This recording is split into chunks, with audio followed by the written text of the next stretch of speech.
Cut money তোলাবাজির অভিযোগ কান ধরে উঠবোস করলেন অভিযুক্ত তৃণমূলের পঞ্চায়েত সদস্য। ভাইরাল দক্ষিণ চব্বিশ পরগনার সাগরের ধবলাট গ্রাম পঞ্চায়েত এলাকার ভিডিও। তৃণমূল জামানায় কাটমানি নেওয়া অত্যাচারের অভিযোগ পঞ্চায়েত সদস্যের বিরুদ্ধে। গতকাল ক্ষুব্ধ গ্রামবাসীরা তাকে ঘিরে বিক্ষোভ দেখাতে থাকেন। কাটমানি ফেরতের দাবিও তোলেন তারা। জনরোষের মুখে প্রকাশ্যে কান ধরে উঠবোস করে ক্ষমা চান তৃণমূলের পঞ্চায়েত সদস্য।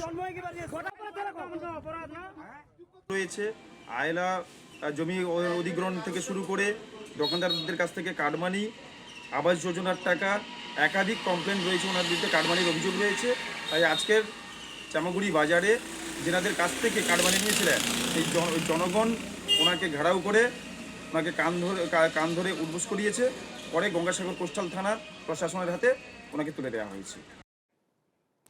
লক্ষ লক্ষ টাকা তোলাবাজির অভিযোগ। হিঙ্গলগঞ্জে প্রাক্তন তৃণমূল বিধায়ক দেবেশ মণ্ডলের ঘনিষ্ঠ তৃণমূলের 3 নেতার বাড়ি এবং দোকানের সামনে বিক্ষোভ। প্ল্যাকার্ড হাতে বিক্ষোভ এলাকার বাসিন্দাদের। পরিস্থিতি সামলাতে ঘটনাস্থলে কেন্দ্রীয় বাহিনী এবং হেমনগর কোস্টাল থানার পুলিশ। তৃণমূলের রাজপাট যেতেই তোলাবাজির টাকা ফেরতের দাবি গ্রামবাসীদের। আমার কাছ থেকে 1,30,000 টাকা নিয়েছে দোকান করবে বলে, নিয়ে টাকাটা দিচ্ছে না, আজ দিই কাল দিই করে দিচ্ছে না, যার জন্য সেই কারণে আমার দোকানটা তালা মেরেছে। জনসাধারণের কাছ থেকে বিভিন্ন প্রলোভন দেখিয়ে কারো জমি, কারো কাছ থেকে ধার, কারো কাছ থেকে দোকানে মাল তুলবো এইভাবে বলে একজন এর সঙ্গে আমাদের দেবেশবাবুর তত্ত্বাবধানে এবং বাবু হালদারের নেতৃত্বে এটা কিন্তু করেছেন কোটি কোটি টাকার উপরে। এবং এই মৃন্ময় মণ্ডল যোগেশগঞ্জ বাজারে টিএমসি থেকে কিন্তু ক্যাশিয়ার ছিলেন।